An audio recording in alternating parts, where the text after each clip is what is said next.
In 1969, a 27-year-old army officer led a coup so quiet, so bloodless, that the king he overthrew didn't even find out until he was already in exile. 42 years later, that same man would be dragged through the streets of his own hometown by the people he once ruled. In between, he built one of the strangest, most theatrical dictatorships in modern history. This is the rise and fall of Muammar Gaddafi. In September 1969, while King Idris of Libya was abroad for medical treatment, a young captain named Muammar Gaddafi and a group of fellow officers seized control of the country's key institutions overnight. No fighting, no resistance. By morning, the monarchy was gone, and Gaddafi, barely known outside military circles, was in charge of an oil-rich nation twice the size of Texas.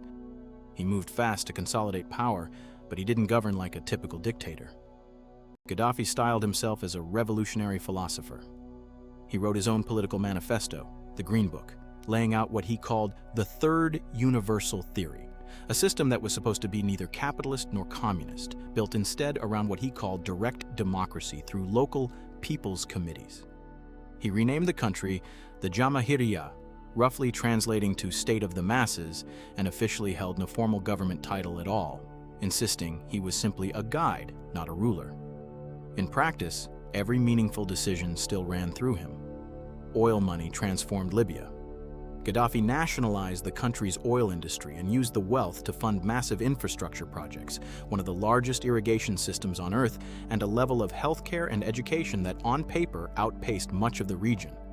But that same wealth also built an image. An all-female personal bodyguard corps dressed in fatigues and lipstick, a massive Bedouin tent he insisted on erecting on the grounds of foreign palaces during state visits, and a wardrobe of increasingly elaborate military uniforms covered in medals he awarded himself. Behind the theater, the regime was ruthless.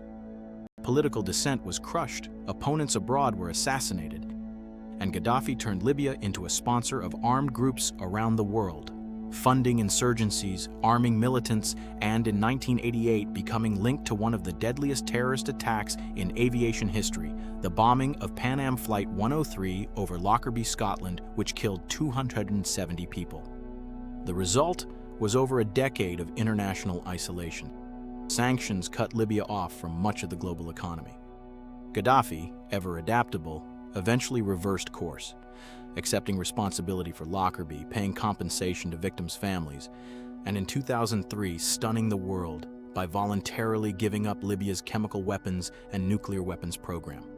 Western leaders who once called him a terrorist were soon shaking his hand. Tony Blair visited his tent. Oil companies came back.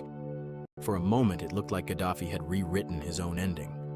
Then came 2011. Inspired by uprisings sweeping across Tunisia and Egypt, protests broke out in the Libyan city of Benghazi. Gaddafi's response was immediate and brutal. Security forces opened fire on demonstrators, and what began as protest turned into civil war within weeks. Gaddafi publicly vowed to hunt down protesters house by house, language that helped trigger a NATO-led intervention with airstrikes backing rebel forces across the country. By August, rebels had taken the capital, Tripoli. Gaddafi fled to his hometown of Sirte, one of the last strongholds still loyal to him, and held out for weeks as the city was slowly surrounded and destroyed around him. On October 20, 2011, a NATO airstrike hit the convoy attempting to move him out of Sirte.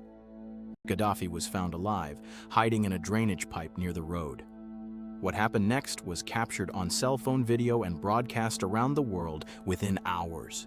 The man who had ruled Libya unchallenged for 42 years, captured, beaten, and killed by the fighters who found him, in the same city where he'd made his final stand. There was no trial, no tribunal, no formal verdict, the way there had been for other fallen dictators. Just the abrupt, chaotic end of a man who had spent over 4 decades insisting he wasn't even technically in charge. What Gaddafi's story shows is how far theater can carry real power, and how quickly it collapses once the only thing actually holding a regime together is the fear, not the loyalty of the people underneath it.